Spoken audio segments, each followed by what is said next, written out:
back to Getting Your Ducks in a Row. Today we're diving into the world of specialist engineering, demolition and construction innovation.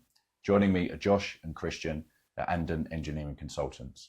Andun works on some of the UK's most complex infrastructure and demolition projects, helping to solve engineering challenges in high-risk environments.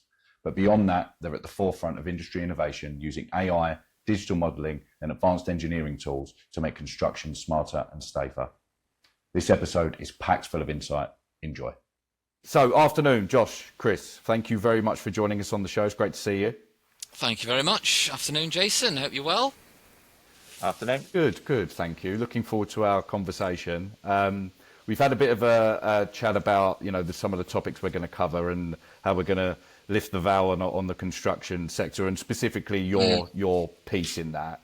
Maybe the best way to start, Josh, if it's all right with you, is if you could just give us a bit of a rundown for your journey. So where you started in the industry to where you are now. Okay, so I started as a young green professional, at university. So I did my 2 years at Nottingham Trent University in civil engineering, and then I did a sandwich placement year. That sandwich placement year was identified to get me out into the industry to learn as much as I could, then come back for a year and finish off my degree. I actually took my sandwich year and I never left. I started at Andun in my sandwich year and went to meet, there was just 3 employees at the time and I was one of those. It was Angus Holdsworth and his father Neil Holdsworth, and there was us 3 in the office and I loved it. I got well involved in the engineering and ended up finishing my degree part-time at a university in Essex. And then since then we've seen very good development throughout, the head office starting in Essex, and we've opened up a few offices across the UK, and I've been there from the beginning and seen that growth and been part of that growth through to now with 4 offices across the UK. And leading the business as managing director, so quite a journey really. I've seen a lot in my time at Andun, and we've been able to work on some very interesting projects throughout my career there, and looking forward to seeing many more. Yeah, it's one of the things that really stood out to me, Josh, and just doing my research for this, and I hope you don't mind me saying, but you're quite young to be in the position you're in. You look it. Well, thank you very much. Only a bit of flattery to podcast guests, rule number 1, which is, often a lot of people in your sort of role tend to be, should we call them seasoned pros, right? It's putting it nicely. Yeah. And what interests me as well, and this is another thing that I've noticed is a trend, and one thing that I'm keen to surface is coming in your journey into the industry, and then sort of going along the route that you've gone on. I think it's one of the key things which I quite like about it is, construction industry is so varied, and there are so many different routes that you can go down once you've sort of applied your trade, learned the ropes, as it were. There are so many avenues that are open to you. And I just think that it's testament to the industry that someone like you, who is still relatively young in the course of their career path that you have. And I think that can be quite appealing to people if they're thinking about a career in it. Definitely. I mean, I'd like to say that my time in the industry is in temporary works. Temporary works is a really quick and fast-paced part of the industry. It's quite niche, and so I've seen my fair share of complex and interesting projects as we've worked through some of the largest infrastructure projects in the UK here at Andun. We may be relatively small, but we do pack a punch in terms of the engineering delivery that we provide as a consultancy.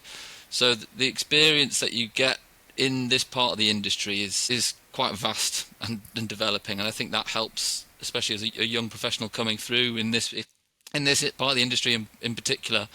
There is a significant amount of growth that you go in quite a relatively short period of time. I'd say it's a really interesting part of the construction sector, and which is why I'm still here beavering away. Tell us a bit more about what Andun does, Josh. Like, what sort of services does it provide, and how does that play out in the sort of wider, construction project, for example, like I think you guys worked on Sil.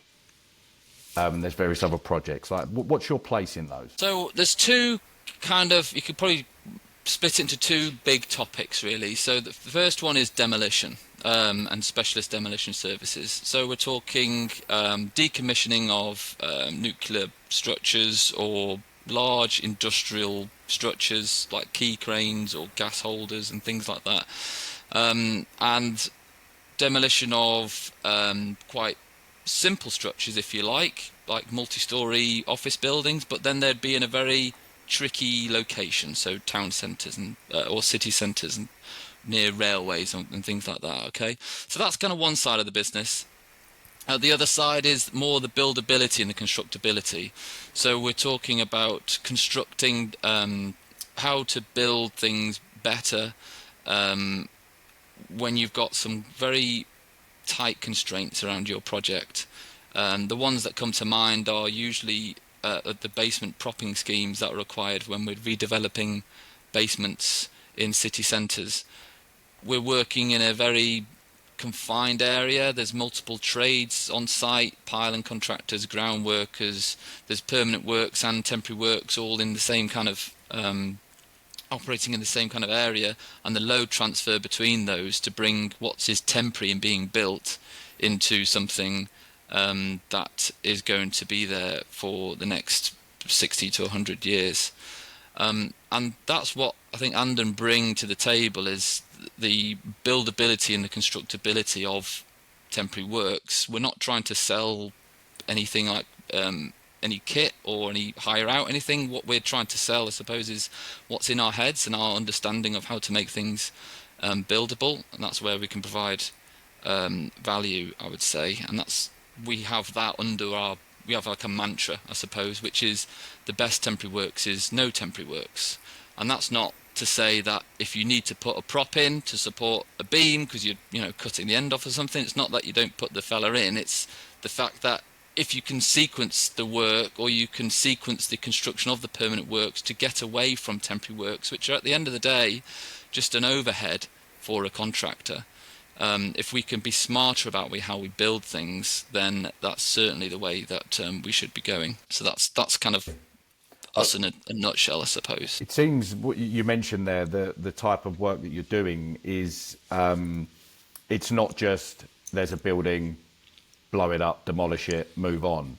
I imagine, particularly in the UK, if you're working in built-up areas, I mentioned Silvertown, I'm sure there's various other examples, but you're working in quite confined spaces, I imagine. I could see, obviously, health and safety is a big thing, not just for the people on site, but for anyone, passers-by and all the rest of it, the general public.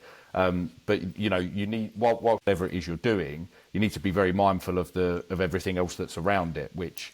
so it seems to me that it's not just going in, demolishing something, walking away. I imagine there's a lot of planning that goes into that. Yeah, and then you film as you walk away, and the building's blowing up behind you, and you're doing that real good strut away with the camera. Yeah, job done. That's job done. Yeah.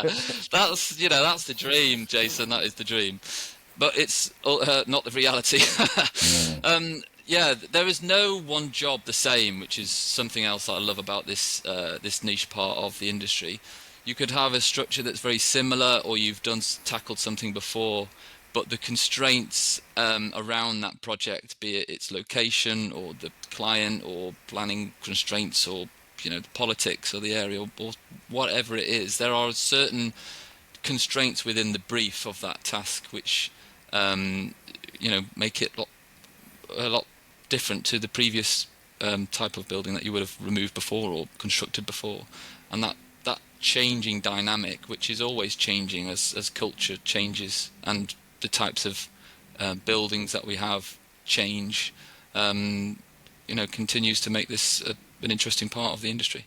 Yeah, absolutely. And you mentioned there planning and other regulation, and it sort of leads quite nicely onto one of the things that I wanted to discuss with you, which is the sort of pain points that your area of the sector, just from speaking to other clients and people in the space, that planning and sort of that type of regulation is an issue and has been for a long time and continues to be, and I think will continue to be without decent reform. Is that something that you're seeing, and what other areas are you finding that are sort of holding you up? It's not. It's not so much planning, I'd say. It's. I think it's links to release of funds in certain sectors. We're lucky that we have a number of clients who are in all different sectors, so we don't really see. It moves up and down in terms of peaks and troughs of workload in different sectors. But and we've done that strategically to make sure that if there is some kind of issue with funding or planning associated with certain parts, like energy sector, for example, then we're relatively unaffected by that. Something that we are seeing more and more going forward, though, is how the industry is changing in terms of sustainability targets. One of note that is affecting us and our workload in particular is the rather than the total demolition of projects is the trying to keep as much of the structure as you can in a cut and carve type way to keep that embodied carbon within the structure and try and work with what we've got, because that usually ends up a very technically challenging project engineering wise when you've got a structure that you're going to cut all different holes in and turn it into something which looks like Swiss cheese. Yeah. And the temporary works engineer's job on that is to make sure that we've got stability in the building still when you're taking out a lift core or stair core or whatever and you're replacing it and putting it on the other side. That is part of the permanent works, but the transition from what you've got until what you want is the temporary works engineer's job, and that's something that we're seeing a direct impact on. Yeah, I can imagine as well, just as you were talking there, and it's an interesting point, that sort of trying to keep, trying to be economical, I suppose, in the way that you're doing it. And if there are structures that can be kept, then keeping them and adding to them rather than just completely, demolishing them and starting again. But I imagine there's a lot of work that needs to go into that, because if you're dealing with a building that's, I don't know, hundreds of years old, say, I don't know if there's like an age limit that is of a certain age, it's been around a while. I imagine there's a lot of work that needs to go into that to just test whether it's viable to keep it. You have to test its integrity and all the rest of it. And do you ever find that you come across occasions where you're spending so much time, money, effort into working out whether something should be kept that actually it would be more cost effective just to knock it down and start again? Definitely, but cost isn't the only part of that conversation. There's other politics, local heritage. There's other things that we need to quantify as part of that. I mean, we're lucky that we're in a country where we've got such rich heritage, and the buildings that we have in this country are amazing, and we need to keep those for future generations so that they can learn from the history that we've seen, that we have in our streets today. And so keeping them should be valued, and not just cashing in a quick buck by thinking, well, it can just be knocked down because it'd be cheaper.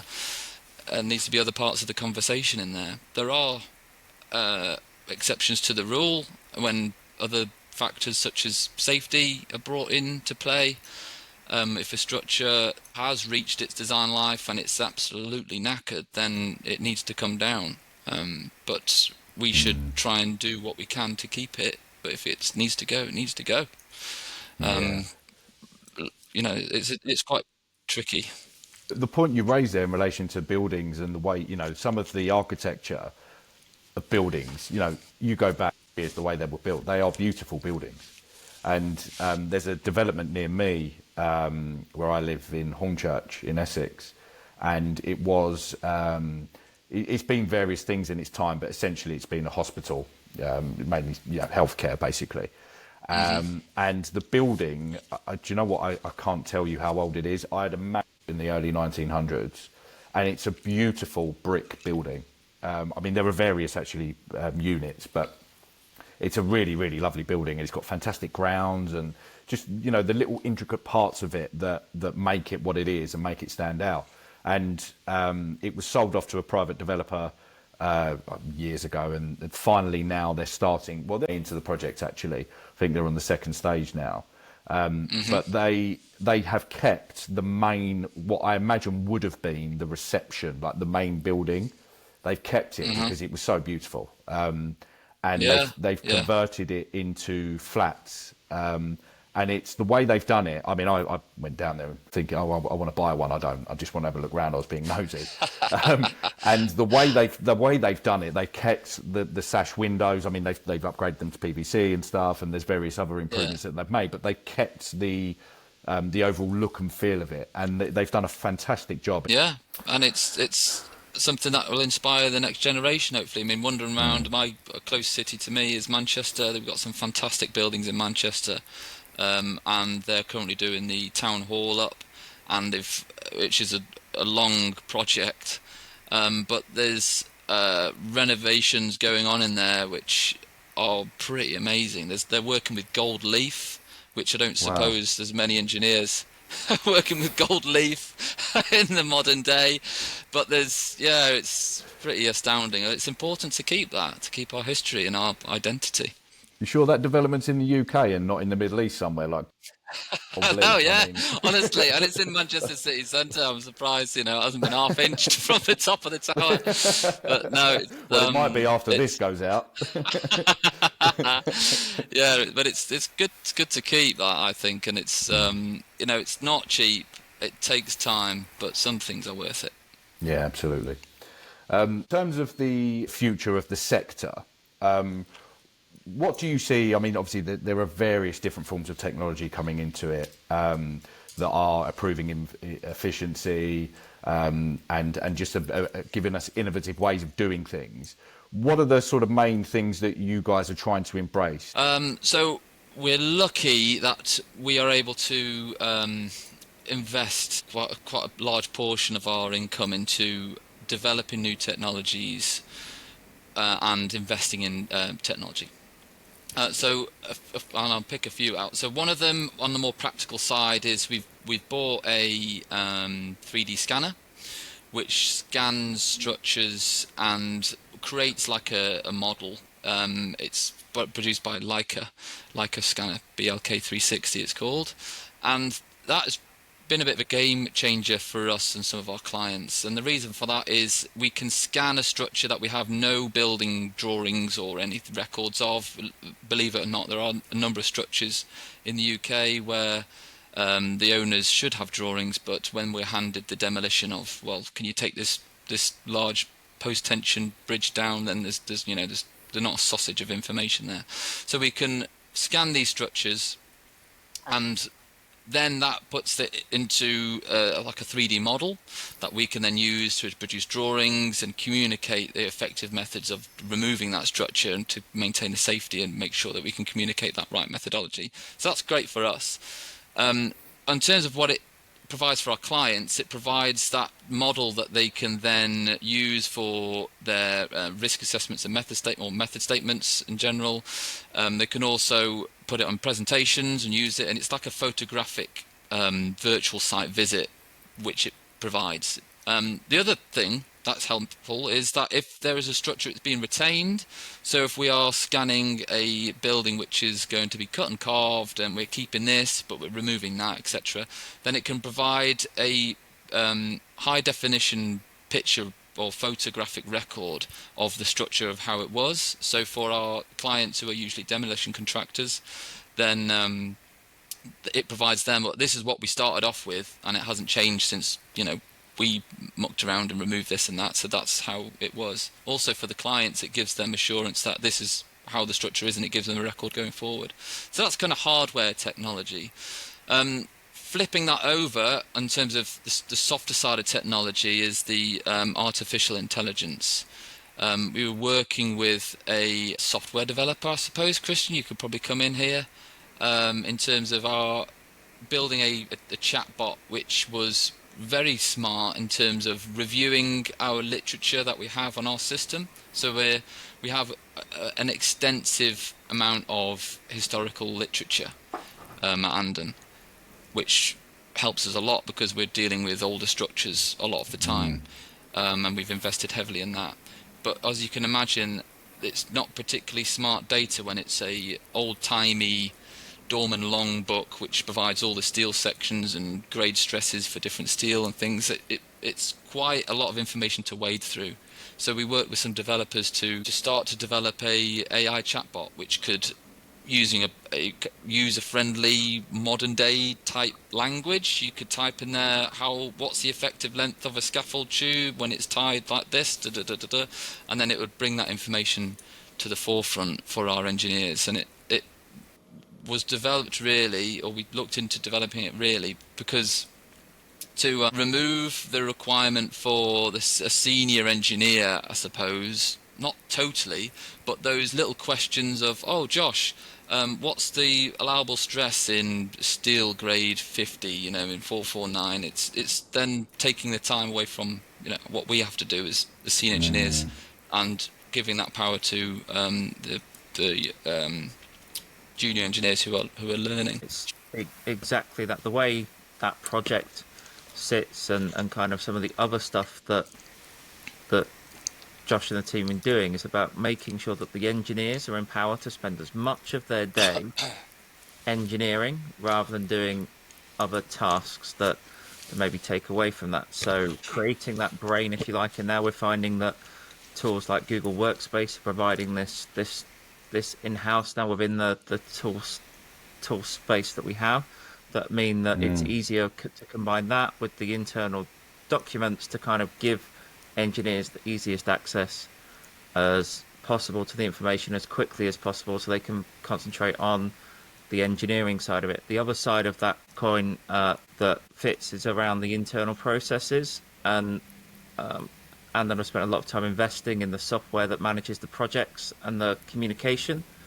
That means that, again, rather than having to having projects that are seamlessly traceable within the system, so we can see what's happening, track approvals, and send that out. The software that we've kind of worked with the developer to build has meant that engineers are saving hours and hours of time each week, which means they can be more efficient and do more engineering. And that's the core. To pass back to Josh, that's one of our core values, isn't it, Josh? To make sure the engineers are spending as much time as possible engineering. Yeah, and cutting out the admin.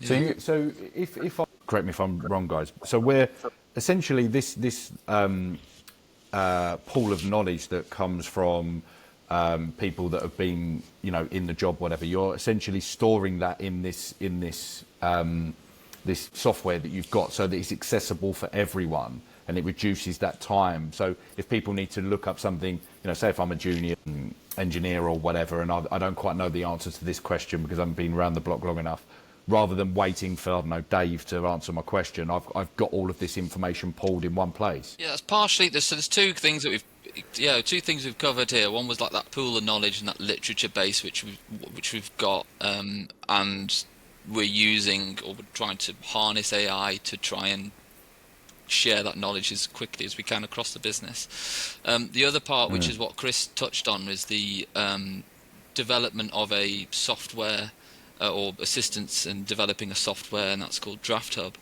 and that reduces the admin across the business massively. So there's two. It's one, getting engineers to find the information that they need to do engineering, I suppose. Yeah. And then the other one is to cut out work that is unnecessary for them as engineers, so that they can spend more time engineering. So it's really just focusing and using their skills for higher percentage of the day, so that they're doing engineering and not either waiting around and trying to find the answer for something, or waiting for somebody, or doing mindless admin like typing the same job number in the thing for several times, or creating forms which should just be easily accessible and just there, and automatic. Okay. So is this software, this app and this software, is it something that you're working on internally and you're investing in, or is it something that's available sort of sector-wide? So the AI, trying to harness the AI, is something that internally we are working on. The Draft Hub, which is something I mentioned earlier, is an available platform which is external to Andun, although we've had a significant amount of input in assisting the Draft Hub team in creating it. But it's a platform that is available, and cuts down the admin no end, and is kind of bespoke, can be made bespoke for your engineering requirements. So it sets up reports, drawings, invoices, timesheets, holiday booking. It's kind of an all-in-one place, and it means that our engineers are working at a much higher efficiency rate than others, I would say. Wow, that's impressive. There's a lot of innovation there, which is, it's like any sector. There are various platforms out there that claim to be specific for your industry, the way you work. Some of them are good, some of them are not so good, and I find that you normally have to have 2 or 3 of them and hope that they link up, because there isn't one thing that does everything that you need. But for you guys to be at the forefront of obviously developing your own AI model and also working with the software provider for your industry or sector is, that's pretty cool. Yeah, we mean it's not necessarily easy, but we really see great benefits from that platform. I don't think you're ever going to have something that can do everything. For example, what we find difficult to integrate is the use of specialist engineering software, SolidWorks, STARD, Tekla, those kind of things. For them to integrate them is very difficult, but there's a lot of things which are just industry wide, like drawing software, BricsCAD, AutoCAD, MathCAD for calculations, Excel. These are kind of regular regular softwares which are used by engineers across the UK, if not further afield, and they have been integrated so that it's all like an integrated system. And then with the kind of more HR-y stuff like time planning, timesheets, holidays, sickness leave, and all that kind of stuff is thrown in as well. So it's really helpful, and it has cut the admin down no end, which has meant that we've been able to crack on with the engineering, which is what we love to do.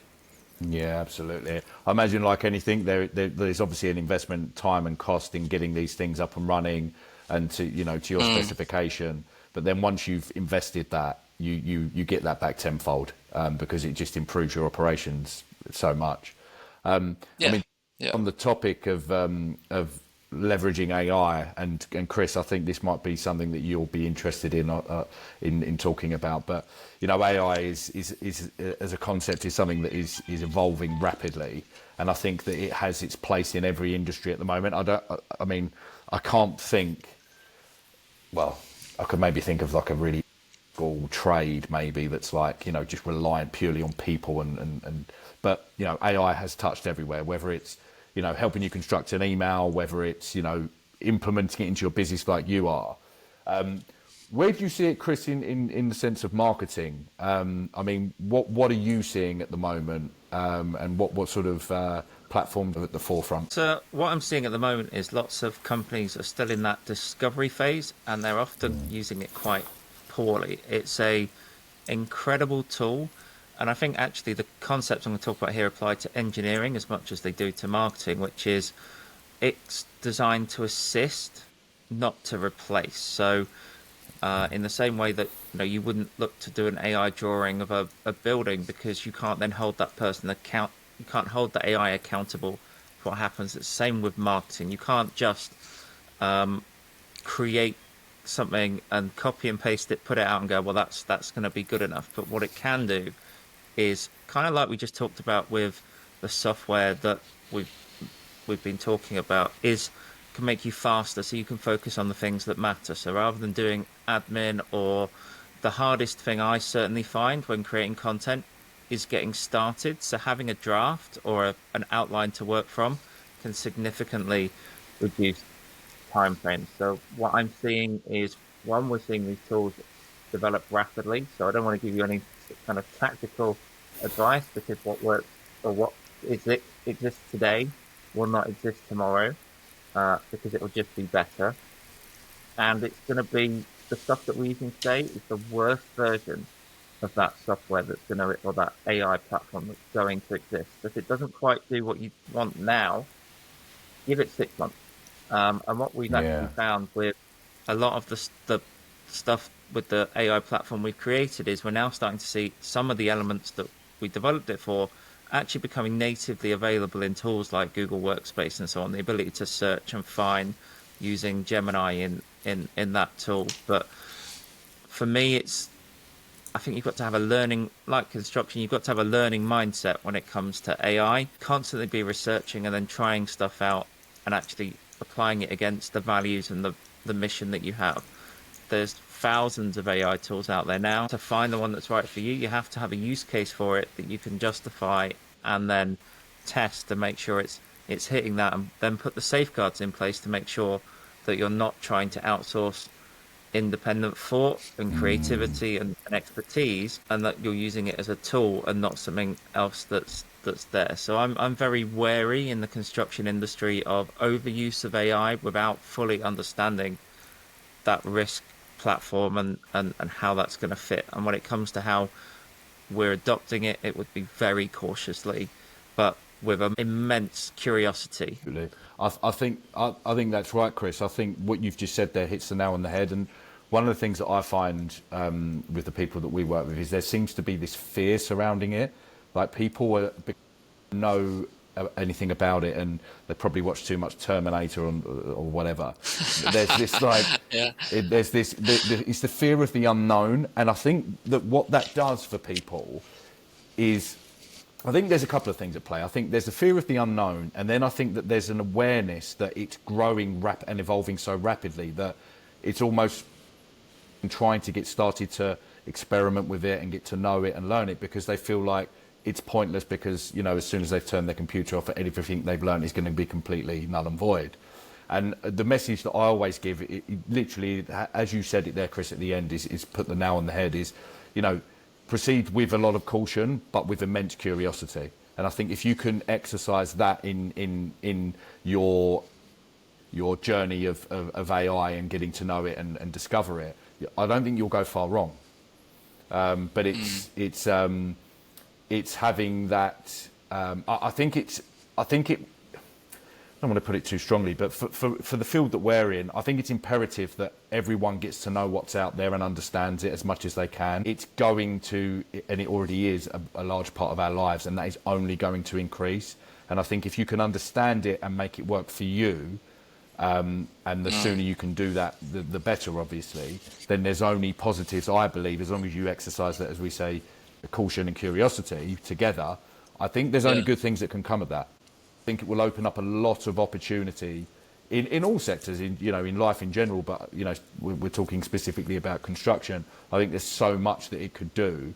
There's so many sort of purposes for it, because the construction sector is so varied. I would just, to kind of bookend your point there, would just say, for those that are feeling a bit Luddite around AI, it's a reminder that they're already using it every single day. If they have a smartphone and they're navigating to get anywhere, they're using Google Maps, which uses AI. If they turn on their emails, it's using AI. If they open their banking app and they get a fraud alert or a concern about that, it's using AI already. So AI is already woven in to how we are. Just now as consumers and as professionals, we have a bit more visibility of it because of the large language models and access that we have. So it's not to be scared. It's just as I said, just that immense curiosity, because that'll take you where you need to go. And it's to use it as a tool in your toolbox to understand that that's available. I mean, if the only tool you've got in your toolbox is a hammer, then everything starts to look like a nail. But not everything wants to be, hit with a hammer, and so it's to have a toolbox of lots of different things. And you think, well, this is perfect for that opportunity, or that's what it's about. It's about understanding that technology and knowing where to use it properly. And that only becomes. I think Chris using that word curiosity. I think that was a great word for it, because it's being curious and understanding, or trying to understand where it would be helpful. Yeah. And I think I always say to people, just don't be scared. Don't be scared to start. It's not as scary as it seems. Once you find, one or two pieces of software, I mean, for the average worker, you don't need to know the ins and outs of every single piece of software, app, or whatever that's out there. Generally speaking, you're going to be looking at fairly broad platforms, and that will offer you immense return in whatever it is you're doing, being more efficient or whatever ideas. And but just once you try it and once you start to get your head around, okay, this is how it works and this is how it can work for me, it's a bit, I mean, put it too strongly, but it's quite a liberating experience because you think, but blimey, what have I been doing all this time? So there's a lot of joy to be had. Yeah, I think definitely that's what with the use of that with DraftHub and our new systems that we brought in place at Andun. We have been kind of asking ourselves that, like, wow, we used to print stuff off and file it like as hard copies all the time. How much time were we wasting when we were doing that? You know, that's going back a number of years. But so there's only a few of us at Andun who remember that. But yeah, it's new systems, new processes, just to bring us into the new way of working. So I know you guys at Andun, you run a webinar. Presumably that's a training piece and a sort of engagement. Tell me a bit about that. Yeah, absolutely. So we've been running webinars since April 2020. So you might be able to notice some causation quite close to a big cultural event. You capitalised. We were running. We used to run probably about once a year, like big events. We'd run an in-person like workshop to kind of teach and educate the industry around the CPD and around temporary works, because the more we can go out and educate the industry about the importance of them and the things to consider, the more successful the industry is going to be at kind of on those bigger projects. And when the pandemic hit, we started off weekly. We could never keep up that pace these days, but basically taking the different topics and subsections of our industry and doing a webinar on them. So anything from, like, the last one we did, Josh led, was around constructability in temporary work. So talking about kind of that construction piece, but how to build things and work with the different partners and players in each project to make sure that things are being delivered, and the considerations around that, to some of the really dry, more procedural stuff around how things work and the legal and regulatory frameworks that fit around them. And these are purely for education. They're free to attend. We put a recording up on our website. We have a YouTube channel now that has more than 100 recordings based around these, and it's about us engaging with the industry and providing those. I think I've seen they get viewed all over the world. We have people turn up in the middle of the night in Australia to come and watch these. So they're a really great tool for the industry, and that's what we're trying to do, is make sure that we have as many things out there that can help provide that support to the industry, so they know exactly what they need to be thinking about with temporary works and how it fits with their project overall. Wow. Yeah, Okay. they're a lot of fun to do as well. Yeah, I mean, this isn't quite a webinar, but the concept of knowledge sharing and sort of speaking to people in the industry and that education sort of based marketing, I suppose, is I think it's a big thing now, right?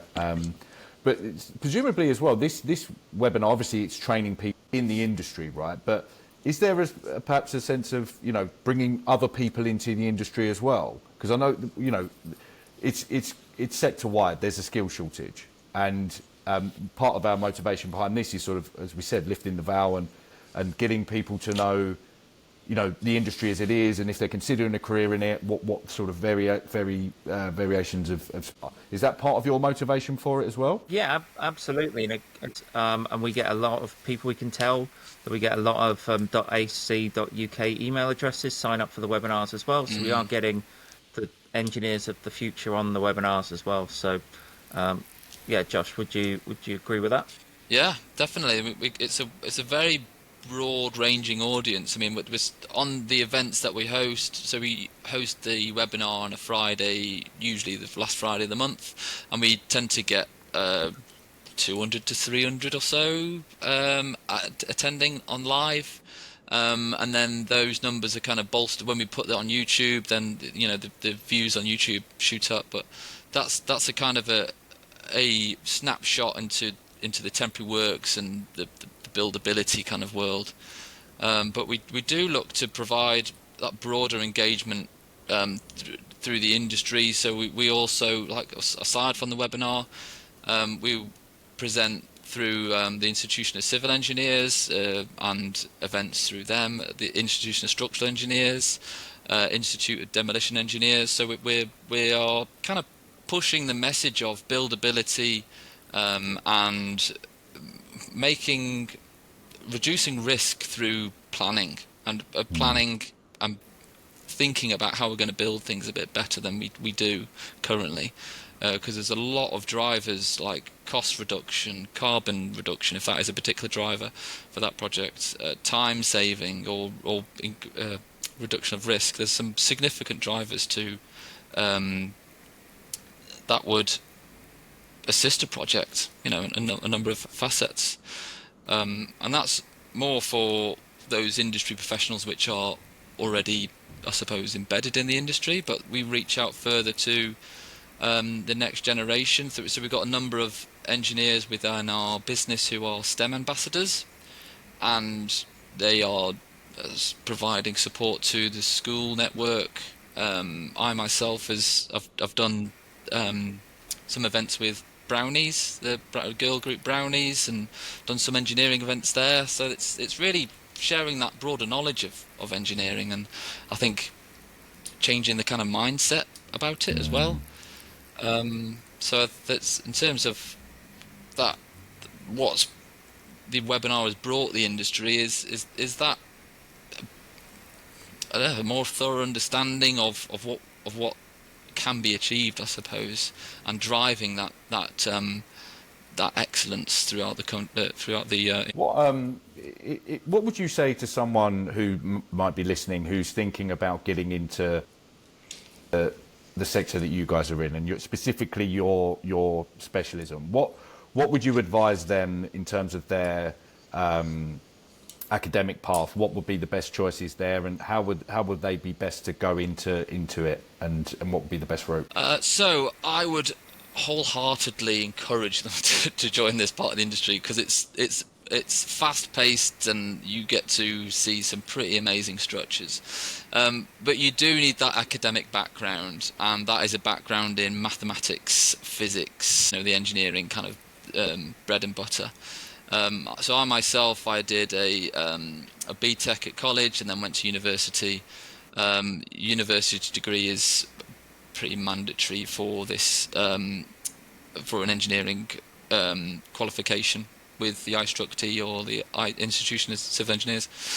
And so you need to go to university essentially, but there is ways of like apprenticeships. We take on a couple of apprentices who've got on at the moment, so they're doing their degree part-time. The degree's being paid by Andun, and they are doing 1 day out a week, and it works very well.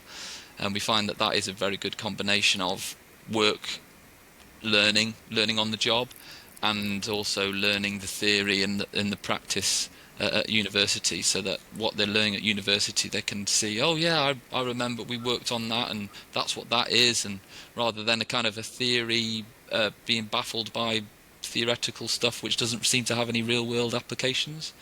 So I would encourage to get into engineering for starters, but also to kind of go through that apprenticeship route, because it is really quite rewarding for the engineer to see in practice what they're doing. It's not just classroom theory. You get some sort of real world practice as well.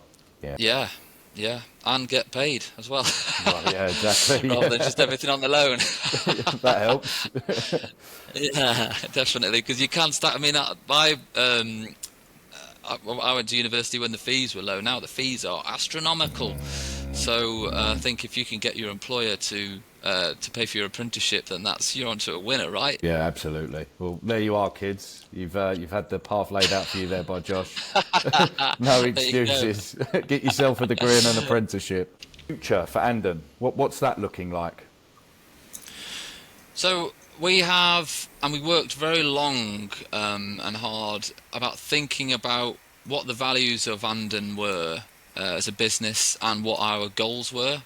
I think distilling the senior management and the other engineers who work hard in this business and figuring out what kind of goal do we all gravitate towards, that we can all start pulling in the same direction to achieve what we want to achieve.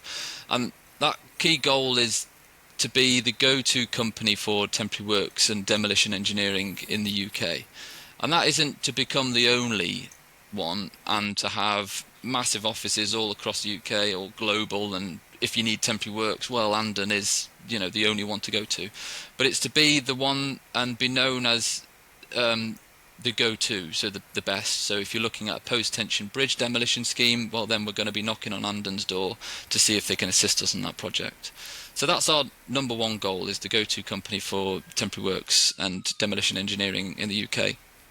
And our secondary goal is to empower our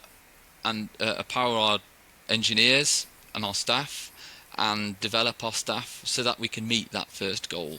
So we work a lot on our development of our staff, and we put a number of hours and resources into training. So we have internal training, we have mini challenges, we have mini presentations and technical presentations, and all kind of within. So there's a lot of continual professional development that we do just with Andun to support that main number one goal. So that's the future. That's the goal that we're chasing. We are looking at sustaining and enabling sustainable growth of our staff and our offices. Last year we delivered over 1,200 projects. We're looking to increase this over the next year. We're looking at keeping at the webinar section of our output. We are going to try and do one of those once a month still and keep that going, because we see that brings a lot to the industry, and also within those joining the industry. We're also going to be investing in new technology. We're looking at getting some new geotechnical software, drones for surveys, so that we don't have to put our employees inside of dangerous buildings. We can view them from afar. We're looking at investing in that, and further investment on DraftHub, in DraftHub, and reducing that admin. So hopefully the future is all of those above, really, and I think we're all aware of those goals within the business, so we're all striving to pulling in the right direction to try and achieve that. Well, Josh, from speaking to you today, if I may say so, and to you, Chris, as well, you're both clearly, you've got a plan, and it's a multi-pronged approach. And, I'm in sales and marketing myself, and, a good plan has to have various different elements to it, and to be executed properly. And it it seems like you guys are firmly on that. Genuinely excited to see where it goes for you guys. The innovation you speak about is right up my street, as they say. Stuff like that, it really can separate you from everyone else in the market. So, yeah, fair. Good stuff. Thank you very much, Jason. I hope so. And I think you've got to know where you're going, right? You've got to have that distilled goal in mind that everybody knows, and we talk about it within the business. Because if you don't all know the direction that you're going, then that multi-pronged approach type thing that you mentioned, it kind of goes to waste. There's a lot of energy that is wasted. So that's the big plan. That's the big plan, and it's working so far. Well, just to touch on a point you mentioned there, which I think is key, because it's all well and good setting a good plan. It's all well and good, executing on it to a certain extent, but you have to have a team around you that will follow it and buys into that culture. And that sometimes I think is the hardest thing to do, as directors of companies, or it's all well and good having these ideas, but having a team around you that build into that and included in that and buy into it, that's tough. It's a challenge in itself. So yeah, it's really exciting stuff, and I'm really intrigued to see how it all pans out for you guys. Thank you very much, Jason. I'm excited to see how it pans out too. I'll this hard work and planning. Well, the thing is, you're on a podcast now, so I'm going to have to hold you to account. No, that's good. Well, these goals, we've got them up in our offices. That accountability is important. We can't just be talking a load of rubbish and just it's not serious. We're serious about this, and by putting that effort in and that accountability, we're going to achieve it. Absolutely. Well, Josh, Chris, it's been an absolute pleasure talking to you today. Thank you very much for your time. It's been really interesting, and I've had some great insights, and I'm sure our listeners have as well.